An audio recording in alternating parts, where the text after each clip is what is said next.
What's up, everybody? Weston here with the Hidden Gibbon, back with another daily deck tech video and back with another viewer request. And today we got asked for Baron Helmut Zeo at bracket 3 with no game changers, which most of the time when I build that bracket 3, I don't have game changers anyway. Sorry, I look like I have a dented head from my headset. It's like that one meme of all the scribbly dented head thing. But before we get into it, if you like my daily deck techs, if you like Magic for the Working Class, or my discussion content, anything in between, and you feel that I have earned it, feel free to subscribe. But again, only if you feel I've earned it. Now, without further ado, let's get straight into it, shall we? So, Baron Helmut Zemo. He is a 3/3 for triple black with a pretty unique ability. Whenever you cast a black spell from your hand, he connives, which is whenever you cast that black spell, you'll draw a card and discard a card, and if you discard a non-land this way, it gets a +1/+1/+1 counter. Then he has Boast. Exile any number of black cards from your from your graveyard with 15 or more black mana symbols among their mana costs. A copy of the exiled cards, you may cast up to 3 of the copies without paying their mana cost. So we're going to be dumping a bunch of Reanimator targets into our graveyard and then doing a bunch of busted things. Now, I didn't go the Doomsday route with the one Dr. Doom, although you can certainly go that way. I just went the way of having big busted things. Now, let's look at our supporting cast, shall we? You'll notice a lot of these are going to have a lot, and I mean a lot of black pips in them. We have Angel of Suffering. If damage would be dealt to you, prevent that damage and mill twice that many cards. This is great because we want to get those things into our graveyard. Also, this art is beautiful. Like haunting, but beautiful. We have Aria, First of Locthwain, which is whenever Aria, First of Locthwain, or another black creature enters the battlefield under your control, each opponent loses 1 life, and you gain 1 life. So when you reanimate these things, you're going to be pinging all of your opponents. You can also sack another black creature to draw a card. We have Bloodletter of Aklazatz, which is flying, and if an opponent would lose life during their turn, they lose twice that much life instead. Also very strong, especially when we're running something like Gary in here. Which, Gary, for those of you who don't know, Grey Merchant of Asphodel, he's a 2/4 for 5, and when he enters, each opponent loses X life, and you, where X is your devotion to black, you gain life equal to the life lost this way. Pretty great. Doom Whisper, it's a 6/6 for 5, flying and trample, but more importantly, you can pay 2 life to Surveil 2, which is look at the top 2 cards of your library, put any number of them into your graveyard, and the rest on the top of your library in any order. You can burn through a whole bunch of your life to dump a whole bunch of things into your graveyard to bring them all back with Baron Zemo. We have ourselves Gwenom Remorseless, which is Death Touch lifelink, 4/4 for 5, with whenever Gwenom attacks until end of turn, you may look at the top card of your library at any time. And you may play cards from the top of your library. If you cast a spell this way, pay life equal to its mana value rather than pay its mana cost. Essentially, it's a Bolas Citadel, but not in Game Changer mode. We have Kurik, Son of Yawgmoth. It's a 2/2 for 7 with triple black Phyrexian mana. Lifelink for each black mana symbol in that cost. You can pay 2 life rather than pay the mana, and whenever you cast a black spell, put a 1/1 counter on Kurik, Son of Yawgmoth. Lord of the Void, flying, and when he deals combat damage to a player, exile the top 7 cards of that player's library, and then put a creature card from among them onto the battlefield under your control. This guy's good. We have Maha, it's Feathers Knight, or as how my friend Mitch and I like to call it, Maha, it's Feathers Bullshit. It's flying and trample, ward, discard a card, and creatures your opponents control a base toughness of 1. Massacre Worm, when this creature enters, creatures your opponents control get -2/-2, and whenever a creature an opponent controls dies, that player loses 2 life. We have Mire Triton. When it enters, you're going to mill 2 cards and gain 2 life. You're going to see several cards that are going to mill ourselves. We want our things in our graveyard to get them back. We got Modok, flying, lifelink, and you can pay 3 life to have him connive. Activate only during your turn. And creatures your opponents control get -1/-1. Moonstone, Harsh Mistress. She's a 2/4 for 4 flying, and whenever you discard a card, you may exile a card from your graveyard. If you do, until end of turn, Until the end of your next turn, you may play that card. Again, kind of like a Reanimator.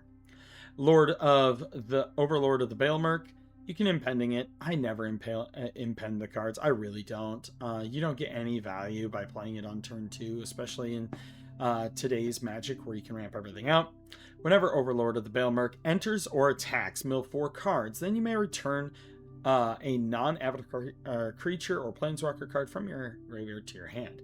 We did put Phyrexian Obliterator in here. He's a classic. 5/5 for 4 black pips, trample, and whenever a source deals damage to you, to Phyrexian Obliterator, that source's controller sacrifices that many permanents. We have Razaketh, the Foul-Blooded. He's an 8/8 for a whole bunch of mana. Flying, trample, pay 2 life, sack another creature, search your library for a card, and put it into your hand. So he lets you tutor. Scion of Darkness, trample, and whenever he deals combat damage to a player, you may put a target creature card from that player's graveyard onto the battlefield under your control. Shard of the Nightbringer, flying, drain life. When it enters the battlefield, if you cast it, target opponent loses half their life rounded up. You gain life equal to the life lost this way. We have Stitcher Supplier. When it enters or dies, you mill 3. Troll of Casa Doom, you can pitch it to your graveyard to swamp cycle, and it has like super menace. Can't be blocked except by 3 or more creatures.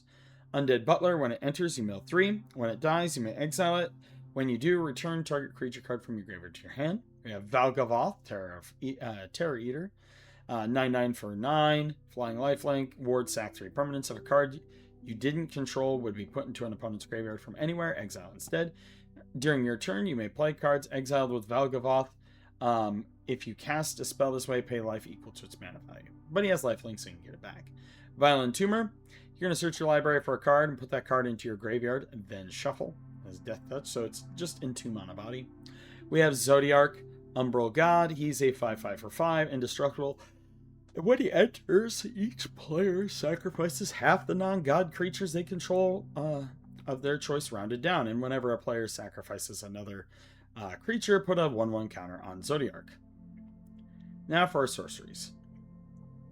For our kind of like Reanimator stuff, we have Buried Alive. Search your library for up to 3 creatures and pitch them to the graveyard. Reanimate brings a creature back. You lose life equal to its mana value. We do have Dark Realms. Put all creature cards from all graveyards onto the battlefield under your control.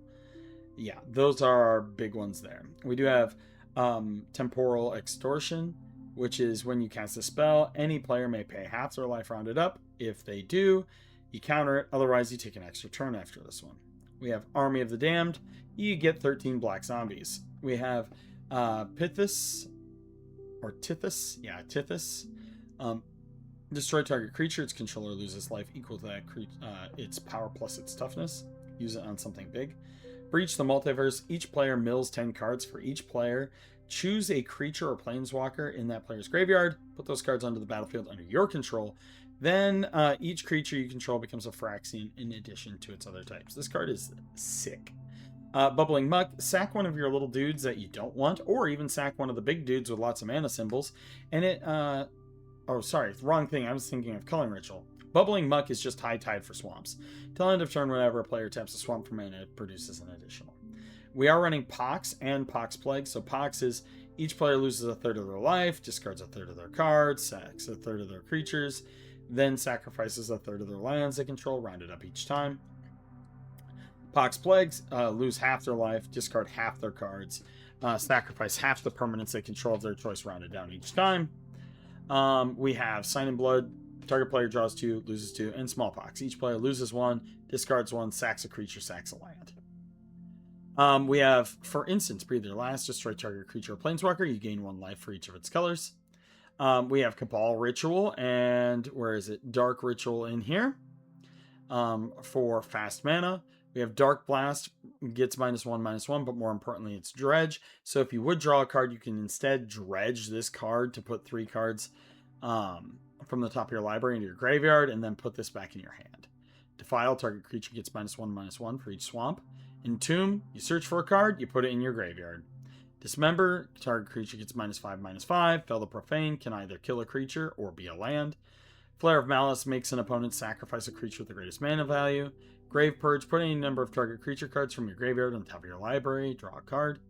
Hero's Downfall is removal. Not Dead After All is going to help protect Baron Zemo, same with Undying Malice. So if they die, you can bring them back. 1 with nothing, you can discard your hand. This is one of the few decks that you might actually want to discard your hand with. Songs of the Damned, add a black to your mana pool for each creature in your graveyard. This card is sick in this deck. We have Visions of Villainy. This spell costs 1 less to cast. If you control a villain, you draw 2 cards and lose 2 life. And then, of course, Withering Torment is destroy a creature or an enchantment, you lose 2 life. Artifacts.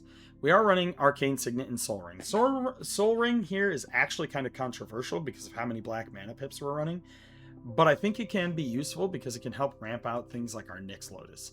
We are running Nyx Lotus, which when it enters the battlefield tap, choose a color, add an amount of mana equal to your devotion to that color. Also, this card's gotten pretty cheap. I might have to pick up a few. We have the Soul Stone. This card has gotten way more expensive. Look at it, $140. Jesus Christ. I'm so glad I picked up like 5 of these when they were like $40.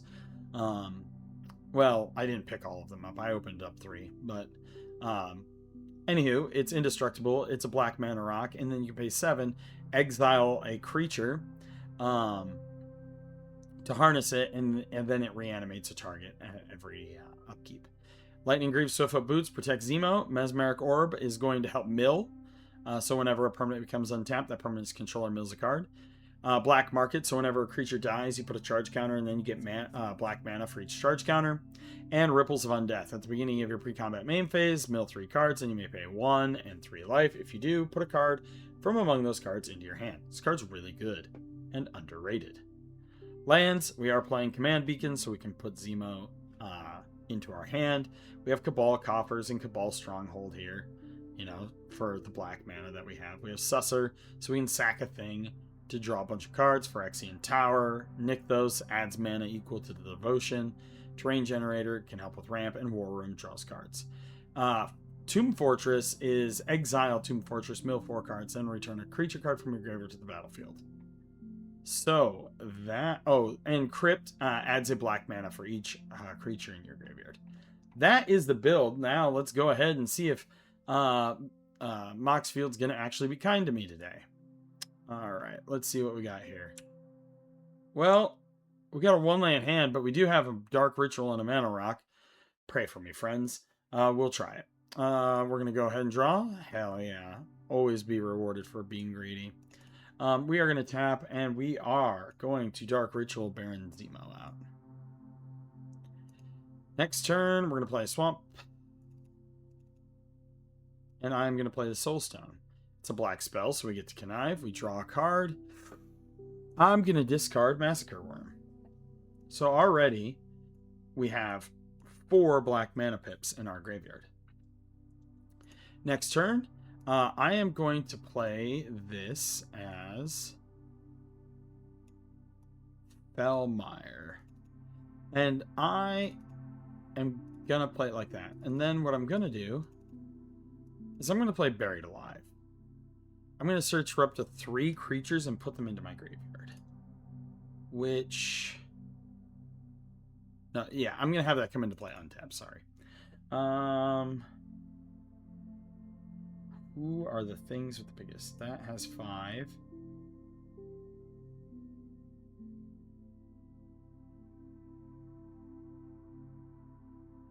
Has to be creatures.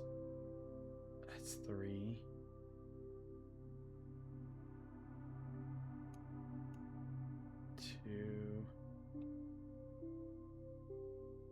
Where? Oh. I'll show you the Nightbringers. Right there. We'll close and shuffle. And that puts an additional 5, 6, 7, 8, 9, 10, 11, 12 mana into the thing. I am then going to entomb. View my library. I'm going to go ahead and put...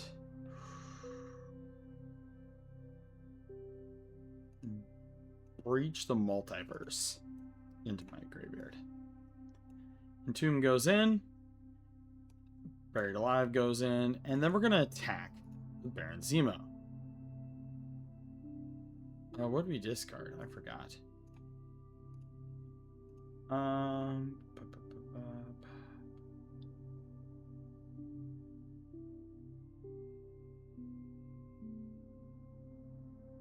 Oh, we discarded Massacre Worm, so he actually should have a counter on him. So he's going to attack.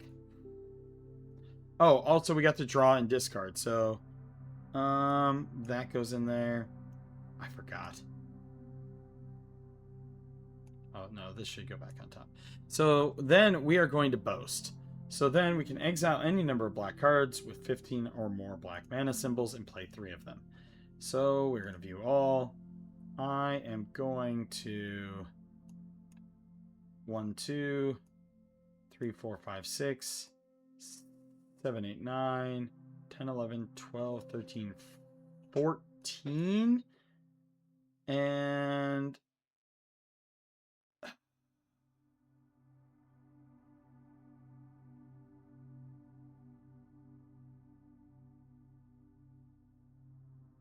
see here. 15. There we go. We close that. First things first. This sacrifices half, rounded down. So first things first. I'm gonna cast Scion of Darkness. I think, yeah. So there's an exiled copy of this spell. Just assume that it's exiled right there. We are also going to cast Breach the No, we're going to lead off with Breach the Multiverse. So we're each going to mill 10. 1, 2, 3, 4, 5, 6, 7, 8, 9, 10.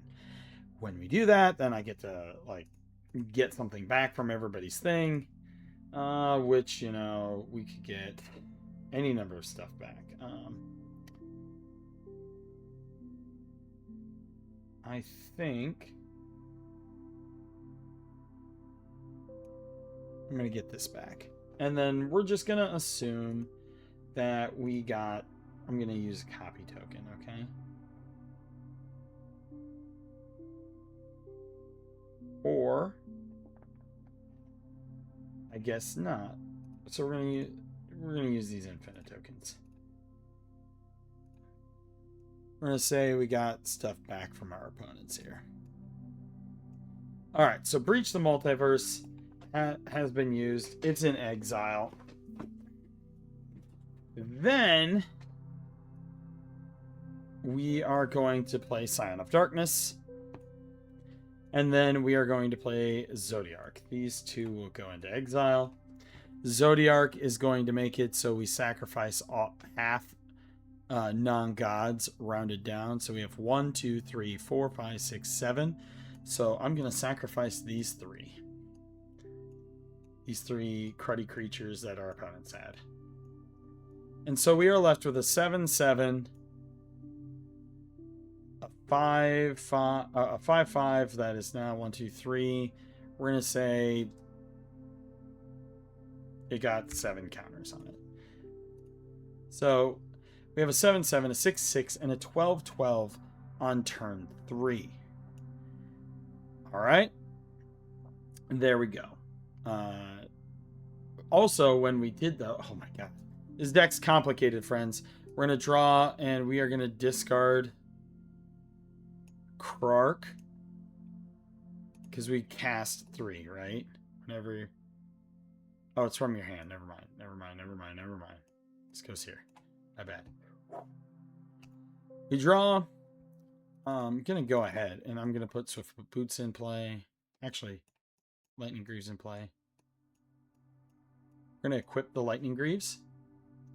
And then we are going to swing in. Yeah. This is... Oh, also, I forgot. Jeepers. This deck's complicated, friends. You're going to be doing a lot of things all the time. What I'm going to do is bring back Overlord. Oh, wait, no. That... I don't have it harnessed. Never mind. Ignore me. I'm stupid as hell. But we are going to attack with all of these. And him. And then we're going to probably start the exile path again. So let's see here. View all. 1, 2, 3, 4, 5, 6, 7, 8, 9, 10, 11, 12,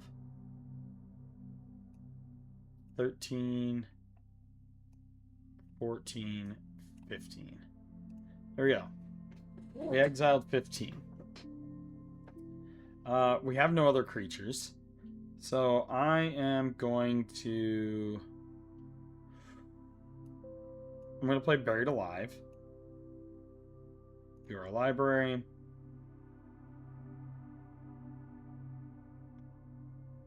Do I have anything worth it in... 1...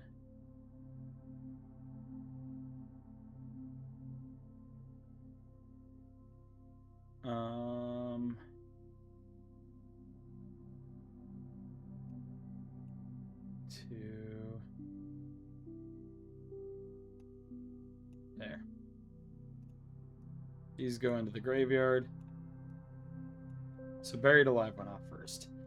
Second Ricker. I'm going to play Overlord of the Baelmerk, which is going to let me get a card back from my graveyard, which I will get back.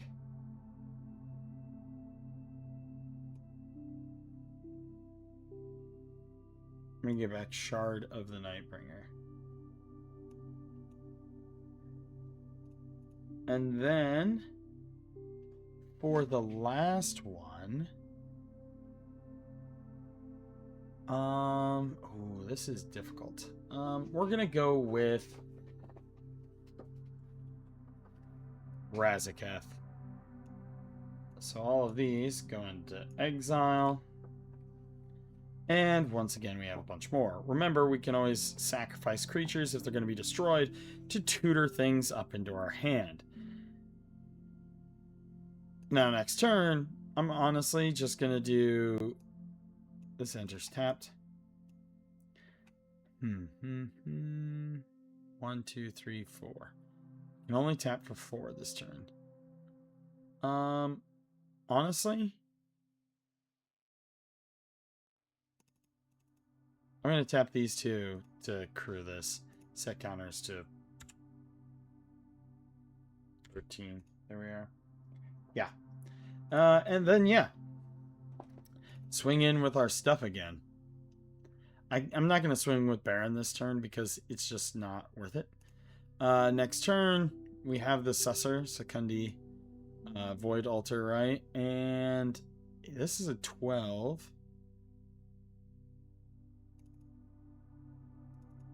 What I think I'm going to do... Ooh, this is tricky. You could probably sack this to draw 1, 2, 3, 4, 5, 6, 7, 8, 9, 10, 11, 12. To draw 12, right? Which, that gives us Bubbling Muck, which lets us tap for 4. Yeah. Bubbling Muck. Give us a Nyx Lotus into play tapped. This goes back into our graveyard. And then we can just re-sack some creatures if we wanted to replay. Oh yeah, we had to draw and discard off of Bubbling Muck. We'll pitch Maha to the graveyard. But yeah, or sorry, not Maha, this thing. Now you could just do the Baron stuff again, right? There we go. Let's look at our graveyard. View all.